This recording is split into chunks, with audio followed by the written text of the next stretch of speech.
Let's bring in Nice. Seton O'Connor, who joins us from the road. Well, where are you right now, Seton? So I'm in Memphis. Guess where I am? You're at Graceland. Let's go! Oh, Nice. Heck yeah, dude. I like that. Yeah, man. I was actually just walking through there. I just got a little tour. It is so rad. It's an awesome place. Now, what's the coolest thing you saw at Graceland? Okay, I'll give you two things. All right. Down in the basement, Elvis has he's got sort of the original man cave. Now, that's the Where he's jungle got- room, isn't it? No, so the jungle room is a different room, which I just walked through too, which is really rad. Okay. But he's got this room down in the basement where, so Elvis is a huge football fan, right? And he wanted to watch all the games at one time. And since there was 3 networks at the time, he had 3 TVs put into the wall so he could watch football because he was just like a rabid football fan. And there's like an awesome couch and a bar in there and a fireplace and like mirrors all over the wall and the ceiling and stuff. It's really cool place. And you stayed in Memphis last night? Yeah. We stayed in Memphis last night. And I met this dude who knows Robert Plant. Oh.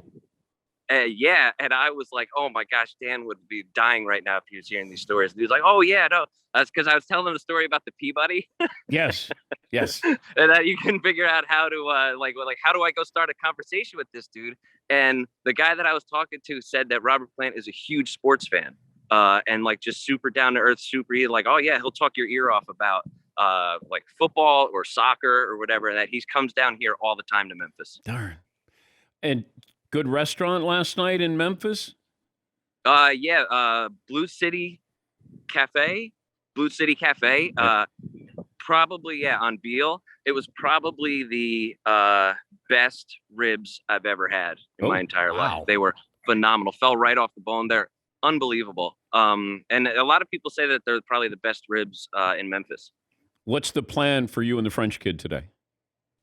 Plan today, we're going to wrap up here and then head down to, right now it's not raining, which is nice. We're going to try and beat the weather and head down to Houston.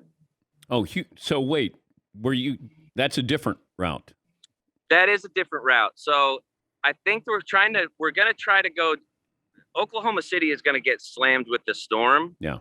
So I think we're going to go a little further south to try and stay with either like the rain or the less bad side of the storm.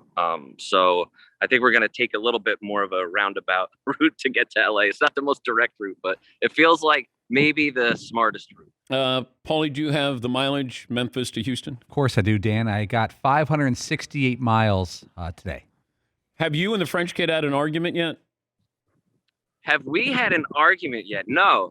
It's we've been doing really well actually. Good. There are some stretches of quiet for sure, which I'm very comfortable sitting in the quiet and not talking to the only other person there. But no, we've been doing good. I think today might be the test, sort of in the middle where we just did all those miles and now we got to go all the way out there. Today could be a good test. And I think if we're going through Houston, that means we have to go through West Texas. And I don't know that there's a lot out in West Texas. So that sort of to wrap things up, heading over to Phoenix might be a little interesting. All right. Well, keep us up to date. Safe travels. Yeah. All right. Awesome. Thanks, guys. That's Seton O'Connor with the French kid in Memphis. Elvis.